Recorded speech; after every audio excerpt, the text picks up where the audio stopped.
जिसे ब्रह्म तेज का भाव हो कि मुझे ब्रह्म तेज मिले तो बृहस्पति जी की आराधना करे।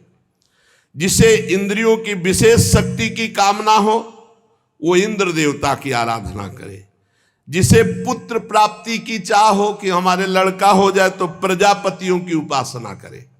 जिसे लक्ष्मी की चाह हो वो महामाया आद्या शक्ति देवी की आराधना करे। जिसे तेज चाहिए कि जो मैं बोलूं जो मैं कहूं वैसे सब माने तो अग्निदेव की आराधना करे। धन चाहिए तो वसुओं की, प्रभाव और वीरता चाहिए तो भगवान शंकर की, रुद्र की। अन्न चाहिए तो अदिति की, स्वर्ग चाहिए तो देवताओं की, राज्य की अभिलाषा हो तो विश्वदेवों की, समाज को अपने अनुकूल बनाना हो तो साध्य देवताओं की आराधना करे। आयु बढ़ानी हो तो अश्वनी कुमारों की आराधना करे। पुष्टता बल की इच्छा हो तो लोकमाता पृथ्वी की और देव आकाश का सेवन करे, आराधना करे। सुंदरता चाहिए तो गंधर्वों की आराधना करे।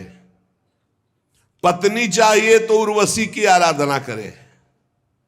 स्वामित्व चाहिए तो ब्रह्मा की आराधना करे। यश चाहिए तो यज्ञ पुरुष की आराधना करे।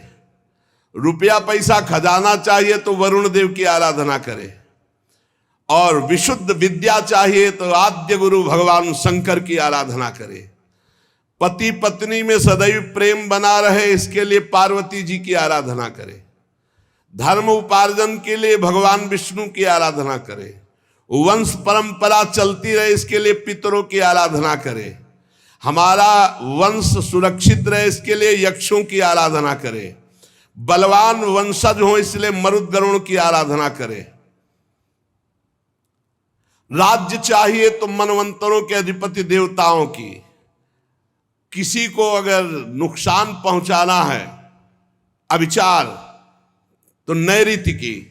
भोग चाहिए तो चंद्रमा की। और अगर निष्कामता परम आनंद चाहिए तो भगवान श्री हरि की। बुद्धिमान पुरुष वही है।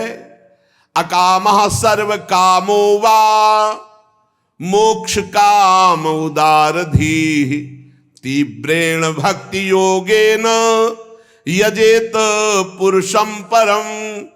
चाहे निष्काम हो या सकाम, चाहे मोक्ष चाहो, चाहे भोग चाहो, चाहे भक्ति चाहो, जो तुम्हें चाहना हो भगवान श्री कृष्ण के चरणों की आराधना करो, सब प्राप्त हो जाएगा।